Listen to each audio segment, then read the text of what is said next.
Why is it that some people are better learners than others? As a teacher and a parent and a student myself, this is a question that has puzzled me for years. And a month or so ago, I began to look into it more deeply, only to find a relatively simple answer: planning. Before we go further, I want to make it clear I'm talking about learning in all of its manifestations, whether it happens in your office, in your home, out in nature, or in the classroom. I'm here to talk about how each of us can become a better learner. Because being an active, lifelong learner is no longer a choice.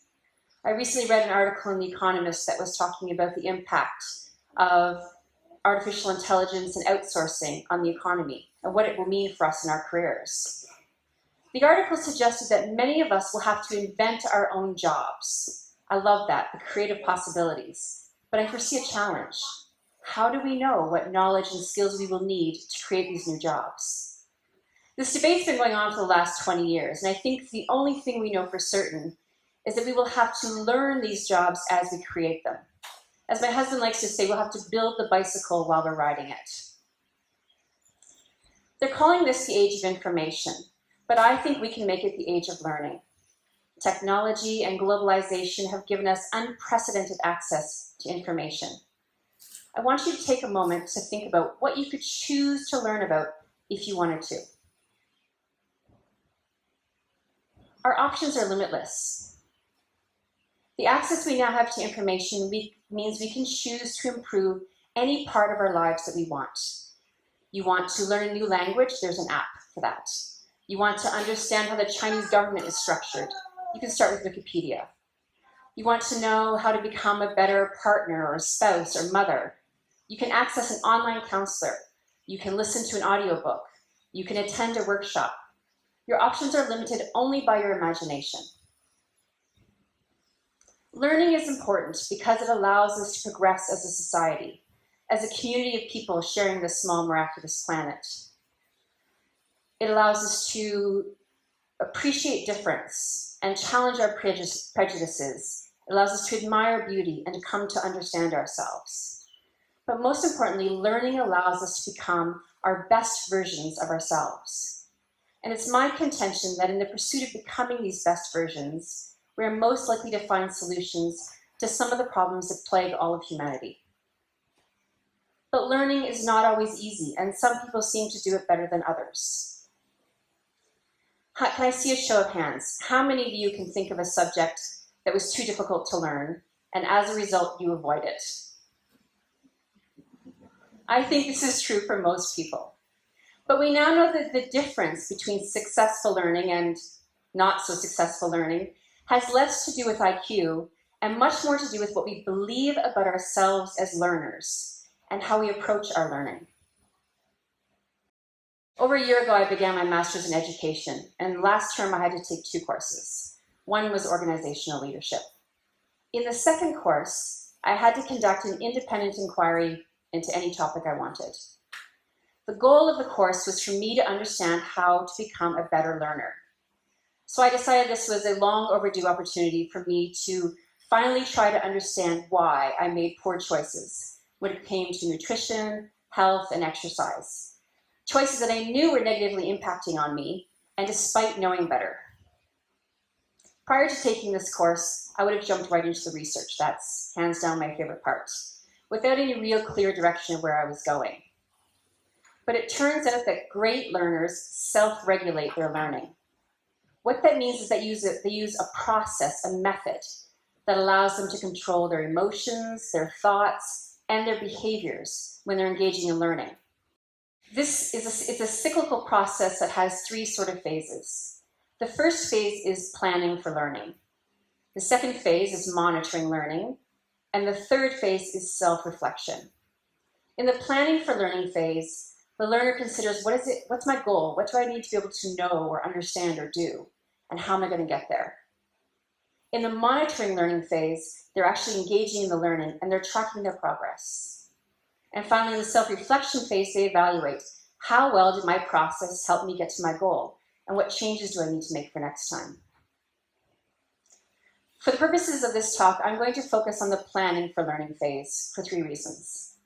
1, expert learners spend significantly more time in this phase than other learners. 2, it's the phase we don't teach very well in schools.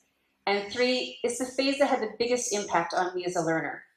And my hope is that in recounting my experiences to you, you'll be able to take some tips away that you can apply in your own learning journeys. Self-regulated learners take time to plan how they're going to learn before they begin. The first thing they do is analyze the task.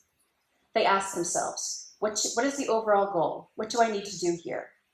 What do I already know about this? What prior experiences can I draw from? What questions do I have? For my healthy living inquiry, as I came to call it, there were very few specific requirements. I had to create a product showing what I had learned, and I had to track the process I used to get there. For my organizational leadership course, it was more your typical university course. I created a table and I broke the syllabus apart, looking at the learning outcomes, the tasks, the due dates, the readings. And then I was able to use that table to track my learning as I went through the course. The second thing self-regulated learners do is set proximal learning goals. And what that means is that instead of saying my goal is to graduate university, they say my goal is to be able to effectively explain how friction works to another person. Being able to explain how friction works is a small goal on the larger path to graduating university, but it feels more achievable. Graduating goal is a great goal, or graduating university is a great goal, don't mistake me, but it's not particularly motivating when you're facing 3 science labs, 2 papers, and a stack of reading before your next class. For my organizational leadership course, the goal setting was quite easy. I need to be able to define and explain each leadership theory and then connect it to my own experiences. For the healthy living inquiry, it was a tad more challenging. My initial thought was to set an outcome goal of losing 10 kilos. The problem was outcome goals, while they can be very motivating, like you're trying to get an A on your paper or losing 10 kilos, they're also very fragile because they don't give us room for error. I'm going to tell you a story. If this resonates with you, nod your head. Yes? You decided you're going to lose some weight, so you are going to not eat treats. Yeah? You've been going for 2 weeks, everything's going very well, you're proud of yourself, you come home from work one day or from school really tired, you open the fridge and nothing looks appetizing. And then you remember the package of cookies in the pantry. And in a moment of weakness, you eat 2 of them. And then you think to yourself, what the heck, I've blown it. I might as well eat the rest, and you consume the entire package. Yes, nodding? Yeah. It is very difficult for most people to go back on their diets once this happened because they feel they failed. And yet it's almost inevitable that it will happen. This what the hecking it is a common motivational issue. The researchers call it decision fatigue or willpower fatigue. If you think of your willpower as a jar of marbles, each time you have to make a decision in your day, from what shoes to wear to bigger work decisions, you have to hand over a marble. Sometimes we get home at the end of the day, we still have marbles in our jar. Then we can open the fridge and make a healthy choice and spend our marbles. But other days, our jar is empty before we even get home. And on those days, goodbye cookies. That's why setting a learning goal as opposed to an outcome goal is more effective. It allows us to make mistakes. We actually plan to make mistakes and explore how we can use those to help us learn. If you think about when you learned to ride a bicycle, no one expected you to get on and ride off the first time. We expected you to fall off. And each time you do, you learn a little bit more about your body and the bicycle and the dynamics between them until eventually you can ride off on it. So for my healthy living inquiry, I decided that my goal would be to identify 10 things that trigger me to make poor choices, and then make a list of things I could do instead. This meant I was actively seeking opportunities when I would make mistakes and use them as ways for me to understand what was happening better and to learn from them. At the same time, though, it's really important that we set challenging goals. Achieving an easy goal does not make us feel good. It's not particularly satisfying. But achieving a challenging goal increases our self-efficacy, our belief in our ability to do it again the next time. And research shows that the more challenging the goal is, the stronger our positive emotions are. Self-regulated learners see mistakes as an opportunity to learn. It's an opportunity for them to clarify a misunderstanding or to try a new learning strategy. They attribute their success to their efforts and their trials. We call this having a growth mindset. Learners with a fixed mindset, those who think their success is due more to IQ or to luck or to other factors external to themselves, tend to engage in less positive motivational behaviors, such as procrastination. When we fear failure, we procrastinate because it allows us to protect our feelings. We can blame our failure on a lack of time, thus making ourselves feel better about ourselves. This fear of mistake culture that we've developed is one of the biggest impediments we face as learners. And I beg and implore you to please see mistakes as nothing more than opportunities to learn better. So I set some goals. I knew what my tasks were. The next step was to select some learning strategies. Learning strategies are ways to help me make sense of what I'm learning. For both my Healthy Living Inquiry and my Organizational Leadership course, I decided to create concept maps because they allowed me to connect the new theory to my own experiences.